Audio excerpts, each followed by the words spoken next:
Hi, and welcome to Dollars and Making Sense, a weekly show about finance, money, and investing. I'm your host, Ray Treverson from OTG Capital. We broadcast locally on Radio Northern Beaches through two transmitters in Terry Hills and another one around the Manly area. And we also go around Australia on the Community Radio Network, complements of the Community Broadcasting Association of Australia. Now, we've had Justin Bott, who is the Media Information Officer for Services Australia, on the show many, many times. And I'm always pleased to welcome Justin back on the show because I just find it's a wealth of information. And I love the fact that it's government and we're here to help. Isn't that right, Justin? Absolutely. If we can help people understand what their retirement position might be, to be able to use the resources that they have to live a more effective lifestyle, then that's a great place, and I'd love to be able to help. We love giving out freebies on the show, and good examples, ladies and gentlemen. We've just recently had a show about finding Medicare payments that you're entitled to and you haven't got. So that lost super, scam watch. We've talked about uplift in pension rates so that every 6 months we've got indexation happening. I guess soon, Justin, we will need to talk about HECS and the fact that the kids have got 20% rebate now from the government, compliments of some legislation that recently passed the House and has now got royal assent. So these are all good things. And again, these are all part of government services, ladies and gents, that are out there. Now today, Justin, given the time of year, I think it's really apt that we start talking about grey nomads and the fact that there are a lot of people either on the cusp of retiring or already have retired that are on Centrelink payments, and all of a sudden they decide, you know what, Doris, it's time to pack up the caravan, or whatever the case may be, pack up the luggage, hop on a plane. And so, Justin, from Services Australia, you're going to help us out today to try and understand what happens with Centrelink payments and Services Australia services if you go on holidays. Absolutely. Okay, so first things, let's start by looking at the rules. If someone wants to travel around Australia, what are the rules if a Services Australia customer wants to travel around the country? So actually, hitch a caravan, pitch a tent, whatever, their thing is, and they decide, you know what, I'm not going to be in situ. I don't know, they might rent their house out, Airbnb or whatever, but they're not in their normal domicile. What happens? Yeah, if you're thinking of just staying in the country but going for a long trip, then first off, if you own your own home, your principal home, for most people, as we've talked about in the past, is an exempt asset, and you're treated as a homeowner under the homeowner assets test threshold. That means that is the exempt asset. We're not looking at the home. The caravan, the camper van, the boat, whatever it is you're traveling in, that is an assessable asset, like a car would be, so is a caravan, camper van, or boat. So we would have asked, how much does it cost if you're going to sell it? What do you reckon you get for it? That would be the value. You are allowed to travel for up to 12 months where that's the situation, that the home remains exempt, the caravan, the camper van, the boat is the accessible asset, and we will say keep that situation for a 12-month period, and you're not eligible to claim any rent assistance for any site or mooring fees. So while you are traveling, the cost of traveling, you can't claim rent assistance on doing those. So they're the rules for up to 12 months. You stay pretty much exactly as you were before you left. Okay, I just quickly wrote down a question because I guess my big question then becomes, okay, let's say, okay, thank you for that, Services Australia. I hitch my caravan and off I go for 364 days, come back, say, hey, Services Australia, I'm back. The next day I then go, hey, I'm off again for another year. Is that okay? Or is it a calendar year within a time frame?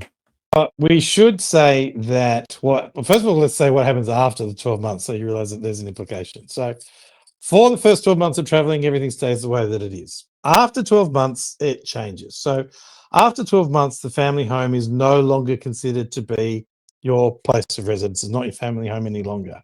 Oh. The caravan, the camper van, or the boat is now your place of residence. So what we do is we will then say, okay, you are still a homeowner, but in this case, the homeowner is the caravan, camper van, or boat. So we're not going to count that value any longer, but we are going to look at this big thing that you had called the former family home. Okay, That is now considered to be like an investment property and potentially going to be assessable. So obviously that can have a very significant impact on the rate of pension that you're getting. So you're still a homeowner because we're going to count the caravan, the camper van, or the boat as the home. You can now actually claim rent assistance for your site fees or your mooring fees, but obviously the family home is going to be now potentially a big impact on the rate of pension that you're getting. Now, if it is such a big impact that you lose pension eligibility, i.e. you live on the northern beaches of Sydney, then when you return to the property, it ceases to be an assessable asset. So the moment you move back home, it's now your family home again. It's now exempt. So we're not going to count it any longer. It may mean that you have to reapply for the pension. So that's what it means if you go away for 12 months. Now, if you're doing I traveled for 11 months and 30 days, came back for a day and left again, we're actually going to look at, did you actually return? Was that have you actually returned? Was that legitimate residing in the property, or were you just dusting it before you decided to continue traveling again? And if it wasn't a legitimate return to the property, then we can say, well, you didn't actually return to live. You're not residing in it, and therefore it doesn't meet the family home requirements, and we will continue. You've been away for longer than 12 months, and look at it from that perspective. So, basic message is, if you're returning to the home, just return. Legitimately come back to live. And then if you want to travel again at some point in the future, absolutely fine. This is not a one bite at the cherry sort of concept, but you do need to be residing in the family home for it to be an exempt asset for Services Australia's perspective. Okay, so I guess don't gild the lily. Don't come back for one day. Maybe come back for a week or 2 weeks or whatever, depending on legitimately residing in the property. That's your thought. This is what we're trying to say. You're legitimately residing in the property. Depends on how nomadic you are, I guess. Yeah. And you brought up the other issue, which we haven't actually talked about, is what if I rent it out while I'm away? All right. So renting it out doesn't change the fact that the home is an exempt asset. We don't change the exempt asset for that first 12-month period of time, but the rental income counts the moment you start getting rental income. So if you decide to travel and rent your home out while you are traveling, we won't necessarily count the asset value, but we will start counting the net rent that you're getting from that property. Assuming there is some net rent that's coming through, and that net rent, again, will be a source of assessable income that could have an impact on the rate of pension. I guess you've got to adopt a modicum of common sense here as well, Justin, because if, for example, you live in a very well-to-do suburb, even though you may not be well-to-do necessarily, but you can get very decent rents these days for family homes, and we're talking thousands of dollars per week. I guess you can't go back to Services Australia and go, hey, I'm getting a couple of $100 of rent, because somebody's going to scratch their head and go, I don't think so. That doesn't sound like market rent to me, does it? No, but it's not just up to you. This won't be your word, because this is all taxable income. So if you're starting to rent out the family home, then you should be also, the ATO is going to be very interested in this income coming through. I bet. And so will Services Australia. So what we'll do, let's talk about rental income. We aren't going to take the gross rent that you're receiving. We are actually going to allow, when Services Australia assesses rental income, we are looking at net rent. Now, important to say that what we define as net rent is not exactly the same as what the Australian Taxation Office defines as net rent, because we're Services Australia with our legislation, not the ATO with their legislation. Basically, pretty much everything that you can claim for with the ATO is acceptable from Services Australia. There are some things that the ATO will allow you to do that we won't, but pretty much, things like legitimate costs. If I need an accountant to do that, then I can cover that. If I've got council rates, water rates, whatever the bills of repairs or maintenance, all those sorts of things that I'm claiming for the ATO, Services Australia will accept as necessary costs to maintain and be able to get an income from the property. So that's all legitimate. But it is, anything excess of that is going to be what we consider to be profit, and therefore going to be assessable income and treated under the income test. Now, the way the income test works, it's basically 50 cents in every dollar. So yes, if your pension's going down, but the net rent that you're getting is more than that, then you're still better off because that's happening. But what I would suggest is that if you're thinking of renting out any part of the home ever, whether it be a bedroom for a B&B, whether it be you're having boarders, or whether you've got a self-contained flat that you want to rent out to a general member of the public, please get in contact with the Financial Information Service first. So ring us on 132300. Say the words Financial Information Service when asked for the reason for your call. Talk with one of our FIS officers about what you're thinking, because we can't help you if you've already done it because it's happened and we're just going to work off what's going to go. We can talk you through the numbers, because saying that you're going to rent out the property is all well and good, but it's not a simple path. And the more that you want to make it easy, it means that you're paying other people to do all the work for you. So you're paying for property managers and potential real estate agents and all that sort of stuff. So the profit is getting smaller and smaller as the costs are getting higher and higher. The more profit you want to make, the more work you want to do. So is that the holiday that you were hoping for, that you've got to travel around and then arrange while you're in the middle of Dubbo somewhere or fishing a lake, you've got to arrange a plumber to come and visit because you get quotes for different plumbers? You know, how much physical work do you want to do to make it happen rather than handing it over to somebody else? The more you hand over to somebody else, the more expensive it's going to be. Is this actually worth the effort? So doing the numbers is really important, and the Financial Information Service can help you do that. They're not going to tell you whether you should or shouldn't. They can certainly give you an idea of what the implications for the net rent would be, what the implications for the rate of pension could be while you're traveling. So you've got a good cash in hand position to work with to then say, is the cost benefit analysis, is the benefit worth the cost? If it's not, why am I doing it? I might as well just travel and not worry about it. If it's worth it, I'm going to make some money, then yeah, absolutely, let's go for that. Okay, all good things to be thinking about. And again, FIS, so Financial Information Service Officer at Services Australia, ladies and gents. So look, we're just about at half time. You're here on Dollars and Making Sense, a weekly show about finance, money and investing. I'm your host, Ray Treverson. I'm really pleased to have at the microphone and camera this week Justin Bott, who is the Media Information Officer from Services Australia. We're going to take a short break and we'll be back in just a moment. Hi, and thank you for listening to Dollars and Making Sense, a weekly radio program about finance, money and investing on Radio Northern Beaches and nationally on the Community Radio Network around Australia. The views, comments and opinions aired during our program should not be construed or viewed as financial advice. Any commentary is general advice only and does not take into account your objectives, financial situation or needs. You should consider whether the advice is suitable for you and your personal circumstances. If in doubt, you should contact an authorised licensed financial planner. We welcome questions and feedback, and you can get in touch with us via our blog, social media channels or email. Please search for Dollars and Making Sense in your favourite podcast platform or check out our blog at otgcapital.com.au/blog.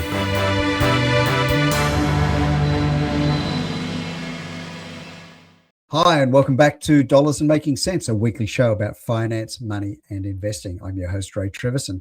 I'm really pleased to have at the microphone Justin Bott, who is the Media Information Officer from Services Australia. And this week we are talking about people on Services Australia payments who decide they're going to go and take off on a bit of a jaunt.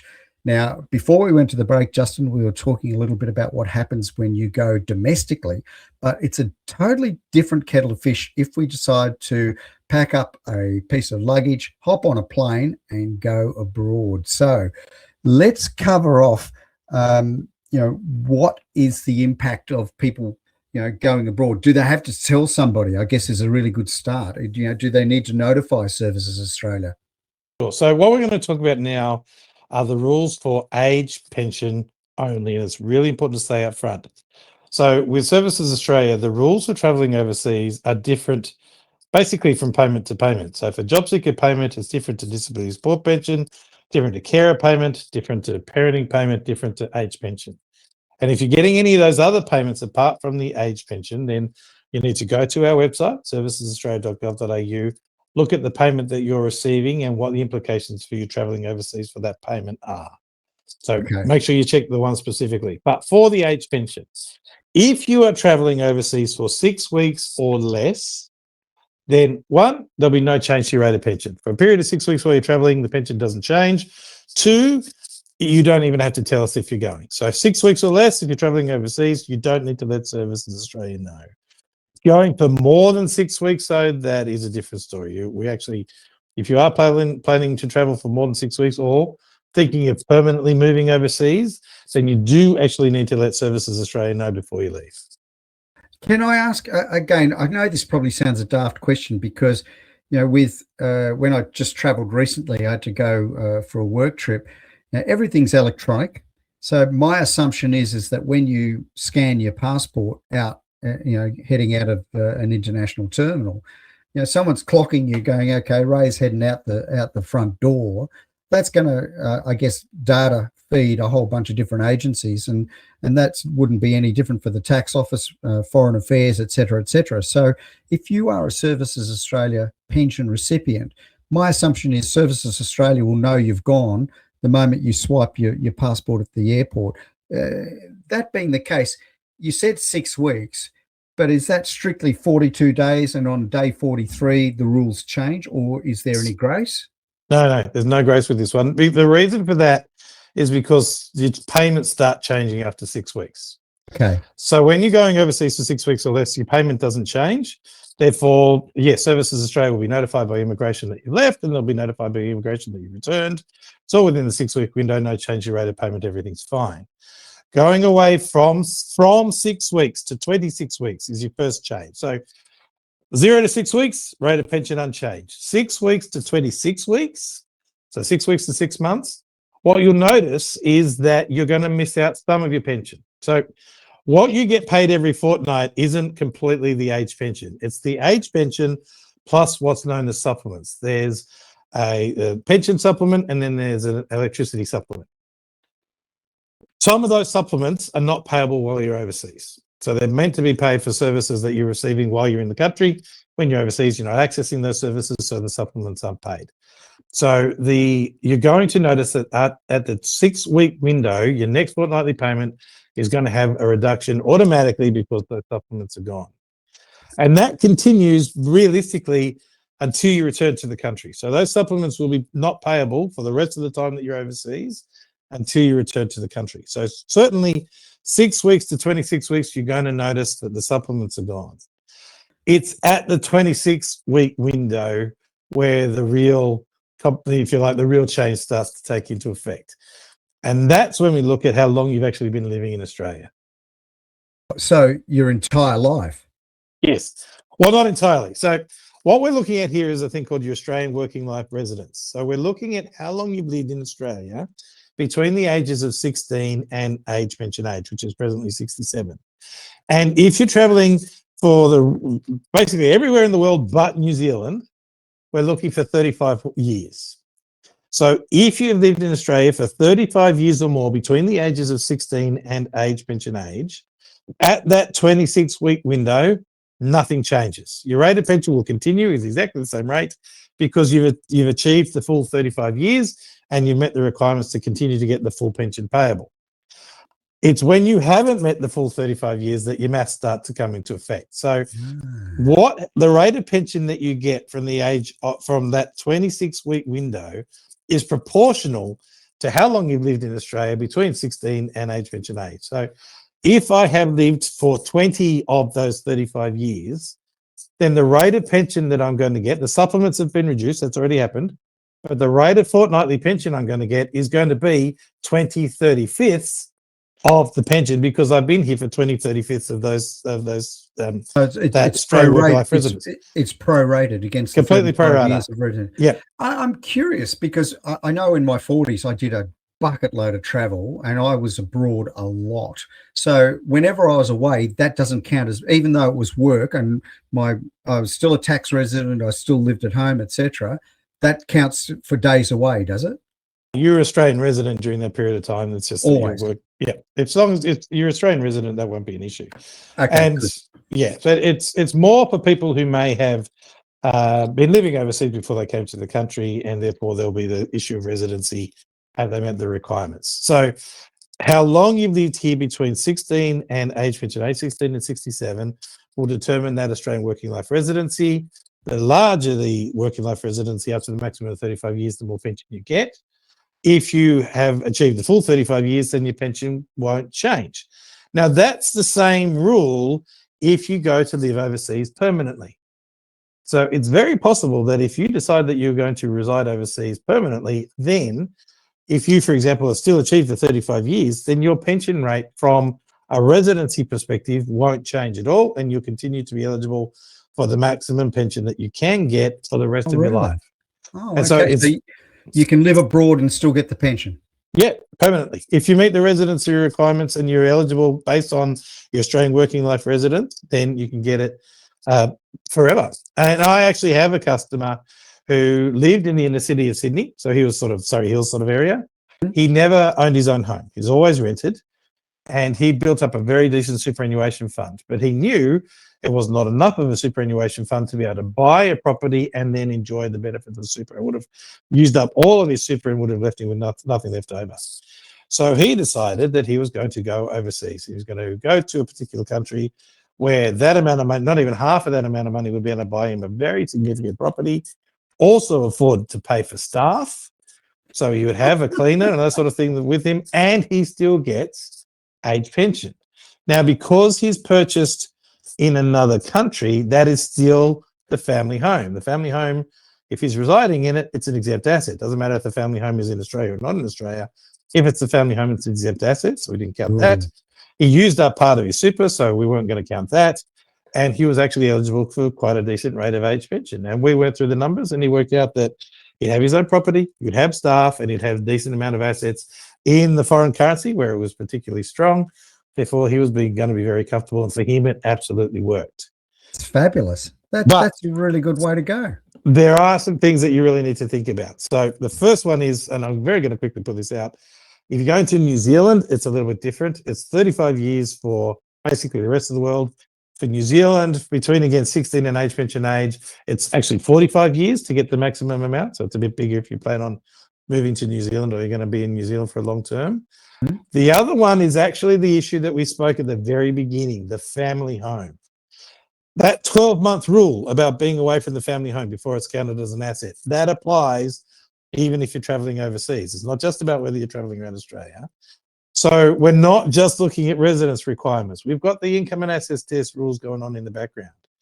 And if you own property in Australia, if you own, again, Northern Beaches of Sydney, and you plan on traveling overseas for 2 years or more, yes, the pension could be payable because you've lived in Australia for more than 35 years between the ages of 16 and age pension age, and you can be paid fully under the working life residency. But your actual fortnightly eligibility is zero because your $1 million property in Australia has now become an assessable asset. So what are you going to do about that? If you are thinking of traveling overseas, then what are you going to do about the family home? If you're going to sell it and purchase somewhere overseas, does that mean you're going to have a big influx of cash and be in the same situation? The cash I have left over is so much I don't have a pension eligibility again. So it's also about the income and assets test. So I'd also recommend for that, making that 132300 phone call, speaking to the Financial Information Service about not the traveling so much, but after 12 months, the home is going to be counted. What does that mean? What are my options? If I'm thinking of living overseas permanently, what choices will I have? These are really good points to make, I guess. And, I had a family member decided he wanted to go to Italy for a little while. He was on payments. And so obviously the moment he hopped on a plane, those payments stopped, and he understood that. I think, again, it's just one of those funny things that you find out when you start delving a little deeper. He's entitled to Medicare coverage in Italy for 6 months. I didn't know that. That was really, you can use your Medicare card at public health systems in Italy. We have international medical agreements where you can get limited services if they recognition, and it's only with a limited number of countries as well. This is not a universal. It's not universal by any stretch, but it was an interesting thing. And I guess these bilateral agreements that are there, and we've got a special relationship with New Zealand, hence those particular rules. And I know particularly for Italy, because that's where my folks are from, that percentage of years residency is a big factor about whether you get social services and payments in the Italian government as well. And my mum and dad lived so many years here, they thought about going back to the home country. Same thing applied. They couldn't get the pension because they'd been here too long. So so one of the things, just on the side, if you have lived for a period of time in another country, we're not just going to strongly encourage you to apply for that pension from that country. We're going to help you apply for the pension from that country because they owe you the money. You're entitled to the payments from them. Then why aren't you getting that? So when you apply for a pension with us, you're going to tell us about the periods of time that you've lived in other countries for us to work out. Oh, look, there's maybe a US pension that you're eligible for, UK pension, Italian pension, whatever it might be. Have you actually applied for it yet? If you haven't, look, here's the international services that'll help you apply for that. Brilliant. Because it might take months. We're not going to stop your payments because it might take months and months and months before they work out if you're eligible. But we will help you go through the process of applying, because if you're entitled to money from other countries, not just Australia, then you should be getting that money, and we're going to help you do that. And another service, ladies and gentlemen, that Services Australia provides you as a taxpayer, always worth knowing. Justin, we're out of time. Just again, a great show about pension payments and what happens if you're travelling both domestically and abroad. Justin Bott, Media Information Officer from Services Australia. Thank you for being on Dollars and Making Sense. Yeah, thank you so much for having me. Excellent. Until next time.